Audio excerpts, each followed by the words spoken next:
So, heto na mga kabowlers, Warriors, Wizards, trade approved.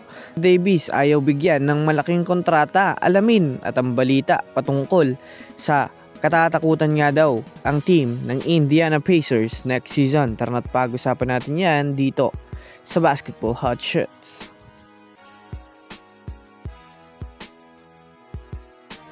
Una nga muna tayong dumako mga kabowlers sa masasabing katatakutan nga daw ang Indiana Pacers next season. Well, alam naman nga natin mga kabowlers, matapos magkaroon ng solid run ang Pacers ng nakaraang season ay masasabi nga natin mga kabowlers na hindi naging maganda ang naging kapalit matapos magkaroon ng malalang injury ang kanilang main superstar na si Tyrese Haliburton. Kaya ang naging resulta, naging kulelat nga po ang kanilang team sa nagdaang season. Pero ngayon nga pong hinaghandaan na nga po mga kabowlers ng Pacers ang pagbabalik ni Tyrese Haliburton sa 2026 to 2027 season. Nagawa nilang mapalakas ang kanilang kupunan. Mayroon na nga silang Kelly Oubre, Pascal Siakam, Obi Toppin, Jay Huff, Larry Nance Jr. at Ivica Zubac. Nasasamahan ng malulupit nilang guard na sina Tyrese Haliburton at Andrew Nembhard.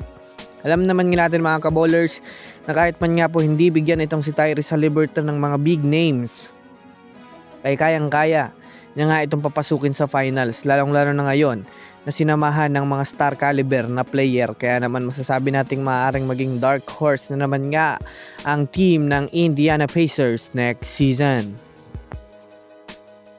Samantala, pumunta naman tayo mga kabowlers sa balita patungkol sa maaring pag-trade na kay Anthony Davis ngayon.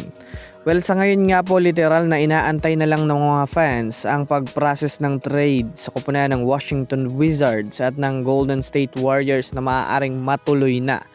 Yes mga kabowlers, naibalita naman nga po na humihingi ang Washington Wizards ng multiple future draft picks kasama na Jimmy Butler para i-trade nila itong si Anthony Davis.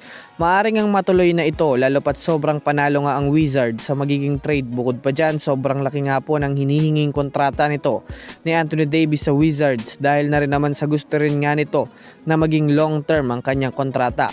Pero syempre, maiging pinag-iisipan nga din ito ng Washington Wizards lalo pat prone to injury nga itong si Anthony Davis na alam naman nating mahihirapan sila dito pagdating ng panahon na hindi na naman nga ito makapaglaro ng maayos sa buong season.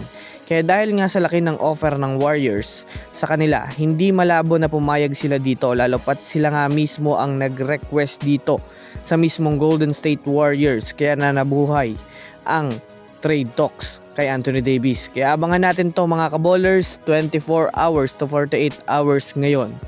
So yun lamang mga kabowlers, yun lang na muna ang ating pag-uusapan sa ngayon. Pindutin ang subscribe and hit nyo na rin ang notification bell para sa mga susunod na updates sa mundo ng basketball. Again, this is Basketball Hot Shots. Thanks for watching.